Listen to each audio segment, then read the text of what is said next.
last week my spirit guide and gatekeeper, he went, I'm off now then. And I says, no you're not. What do you mean? What are you doing? I hadn't heard from a ghost for like 2 or 3 years. I know, I kind of forgot I was a medium, and sort of like fell into, I think, the devil's trap, because I should be doing my job.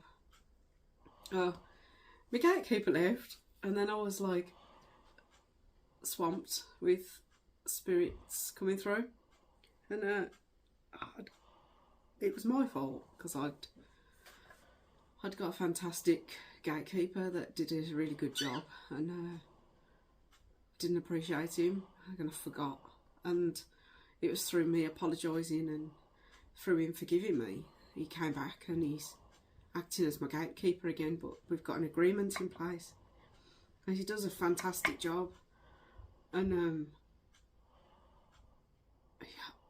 I didn't realise he was doing such a fantastic job, and that's why I thought my mediumship had gone, but it hasn't. And so I'm letting one spirit in each day, and trying to record each of their messages.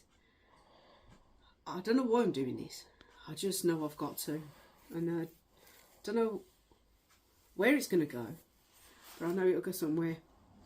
So I'm just trusting the eternal universal flow of things, and I must not forget to do my job. So I've actually got 4 spirits that are in my area at the moment. They don't seem to be related to each other, and I'm going to ask them to come through one at a time and try and record who they are and their little message that they want to phone through to whoever they want to phone through to, and that's what this little recording will be. Me being the little channel for them to get a message through.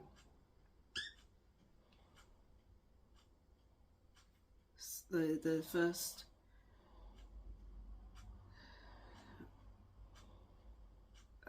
first presence is just, she's a lady. She was in her 50s when she passed. She had problems with her stomach. She had a son who passed before her, and she lived in grief up until the day she died. She was still grieving for her son.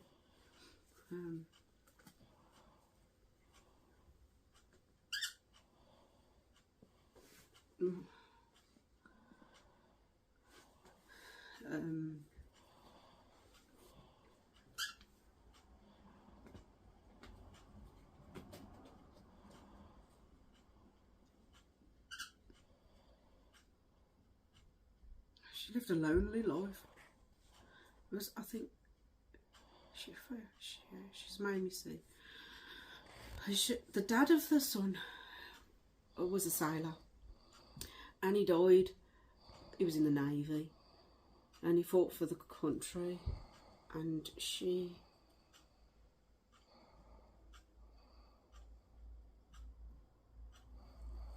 I don't think he knew he was the dad.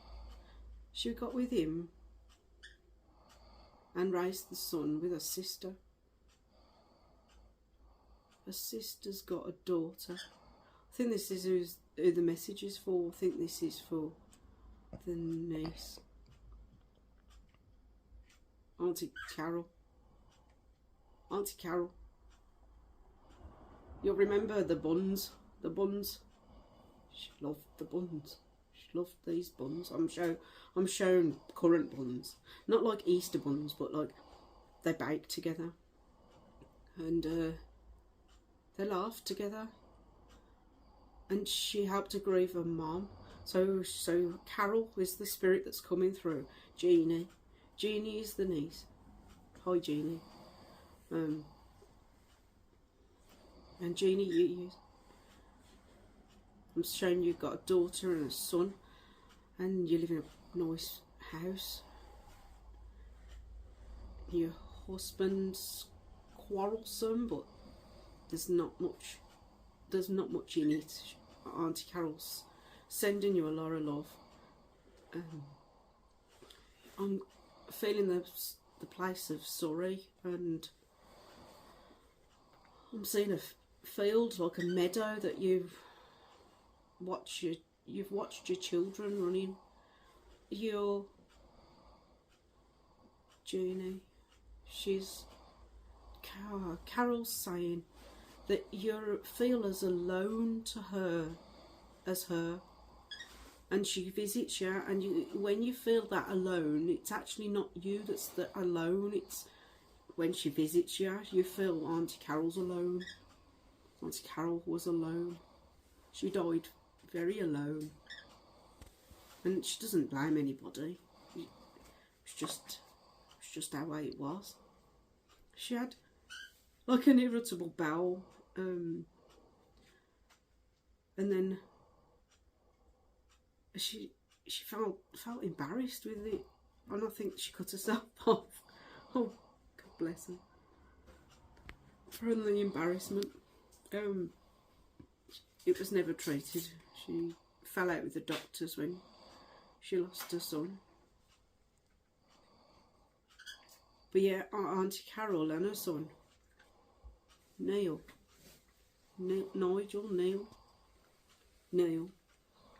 they're both in heaven and they're both together. And Neil had special needs. He had special needs, and he was never meant to live a long life. He was sent to be loved and to love and to give his mum the love that he did at the time. He had a condition that was the same as his dad's, but his dad's wasn't as vicious.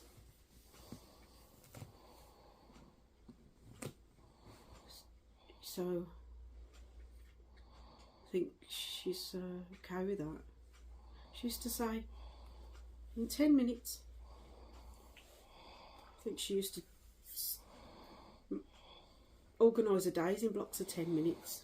In 10 minutes. And they were saying, in 10 minutes, she'd do something else.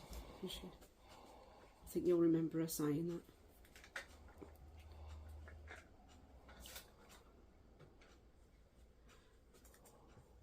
Moving on to the next spirit now. Thank you, Carole. God bless you.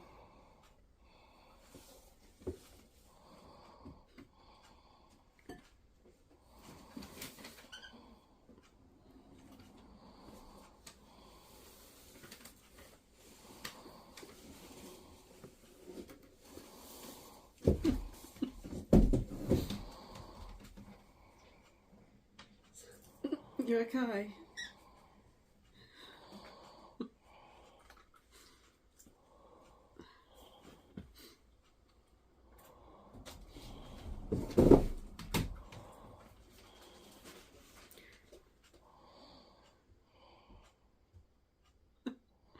Okay, I've got a Gertrude and her yarn.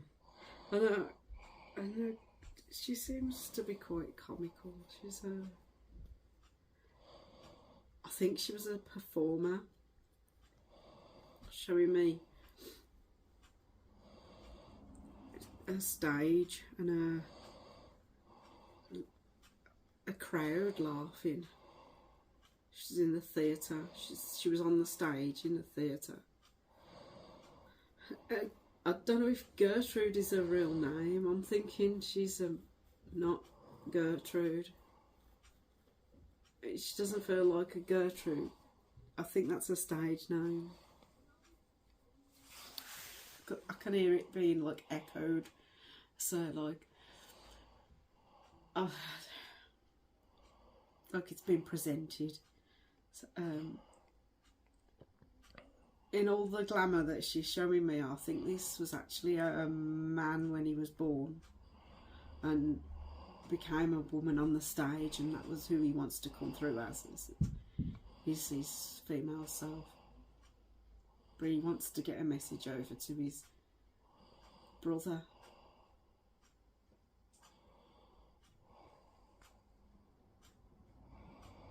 I'm getting the name Nigel. That's it, where the Nigel came from with the last reading, Nigel. Not what was your name? His name's Nigel. What's your brother's name? Charlie. Charlie and Nigel. So Charlie, this is a message for Charlie from Nigel, who was the clown when he was growing up. And then he became Gertrude on the stage, and when he finally became who he wanted to be. And yeah, he's a comical man. His shoes was always too big, apparently. Showing me a pair of his shoes. I'm not sure if it's that he was the clown and he wore big shoes, or whether he got big feet. I think he got bigger feet than you, Charlie. He says your dad's alright. They both got chairs. They both got chairs. This could make me feel like they're reserved seats in heaven, and now they're sitting next to each other. Like, you must have been such a family full of like theatre people or show business people that went to organised events and enjoyed them. Because I mean, to get the seats, you got to get the seats, didn't you? Well, he's got the seats with Dad in heaven. And how's Mum? How's Mum? He's saying, how's Mum? I'm showing your Mum, and your Mum's a bit she's a bit frail now.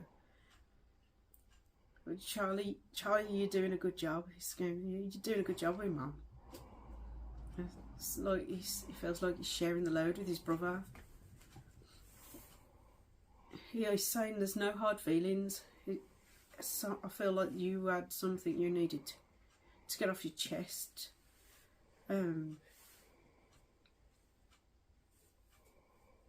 Something you didn't really agree with together as brothers, but he hasn't got any hard feelings towards you. So the yellow ticket is showing me a yellow ticket. It's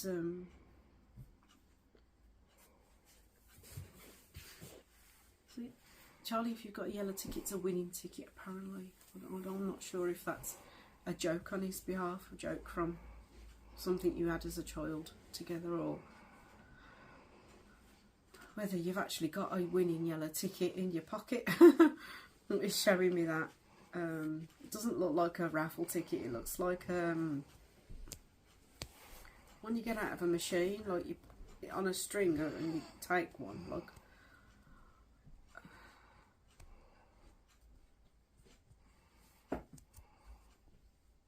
paper ticket. You used to play your nan up together. Are you twins? You're twins? So Nigel died as a... No. So Nigel died in a car accident with a bus and a motorbike. Was he on the motorbike? He was on the motorbike.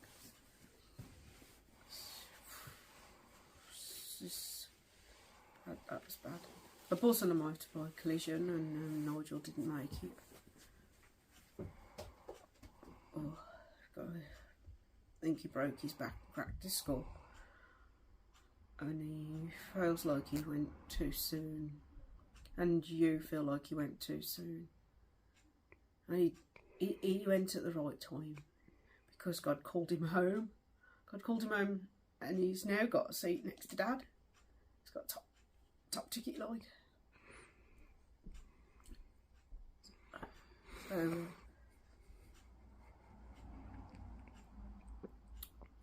there's no hard feelings there, Charlie. I don't know what you was having a quabble about. He loves you, bro. I'm calling him he because you grew up as boys together, but he did come through as Gertrude first, so don't dismiss his divine feminine side. There's a lot of love that you had as a family, and there still is. He's sending you love. Thank you, Gertrude Nigel. Days off. He's got quite big hands, actually. Big feet and big hands. Okay.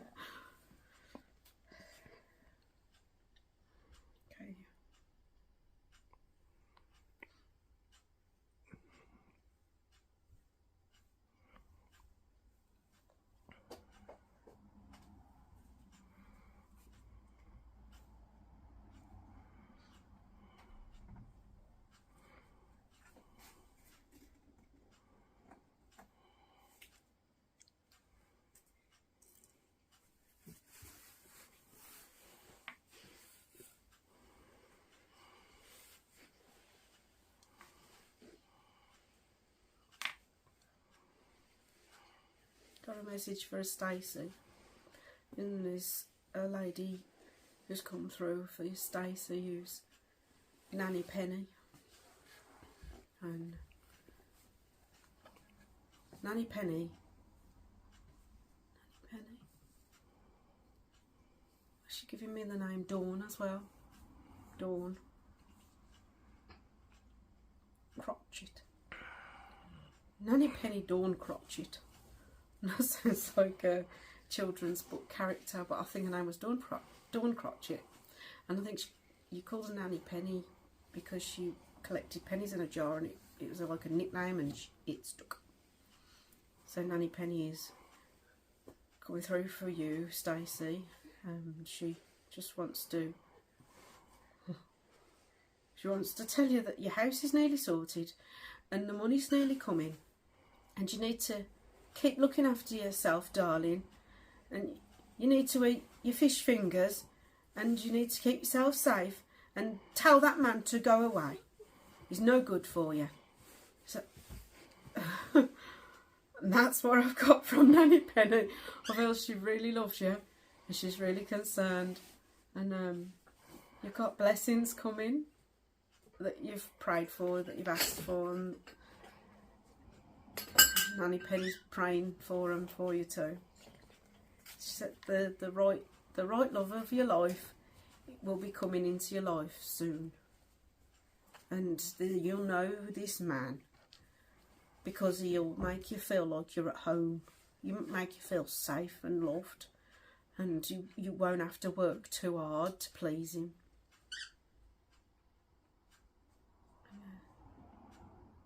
I feel like she was your main carer. Your mum and dad, there was a bit of a difficult situation, and your Nanny Penny, she was your main carer, and she felt like your soulmate and your best friend. But she's not gone far, Stacey. She still loves you. She's still sending her blessings for you. She still visits you.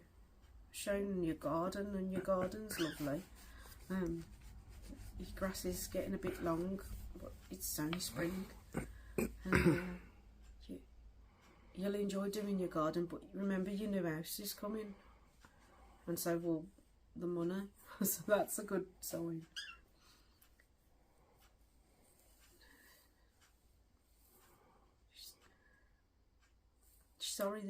She's sorry that she had to leave you, Bab. If she could have stayed longer, she would have. But it was a time to go.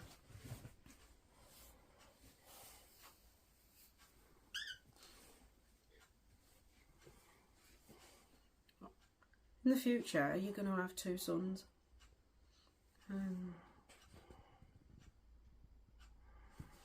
It's going to be about 2 years between your sons. Happy times are coming to you. No. Nanny's prayers will always protect you. So when she taught you how to pray, don't never forget how she taught you how to pray.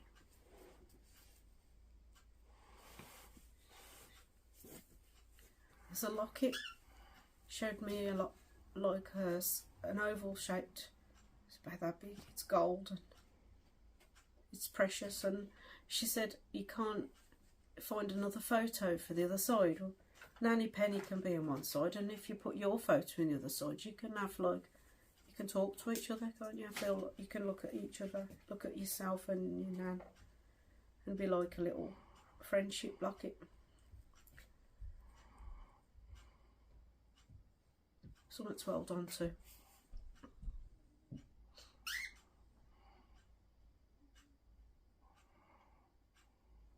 She says, don't worry about throwing them things away. She isn't things. There's, I feel like you've got still things that you've got of Nanny Pennies that you need to take to the charity shop for somebody else to make use of. It's no good hoarding. Take Nanny Penny's things to the charity shop so other people can use them. You don't need to feel like they've got to stay because she can't come back for them and they're no use for you. She doesn't mind you taking them to the charity shop. She's going to be off now. And she loves you, and she'll always love you. And it was an honour to love you. She says, it was an honour to love her. It was an honour. It was a blessing. It was a blessing.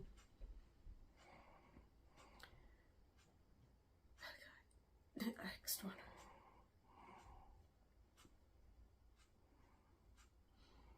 Oh, Stacey, you've got a load of talents. Nanny Penny says, don't never sell yourself short. You've got a load of talents. You just need to accept that you've got them. Yeah, she's off now.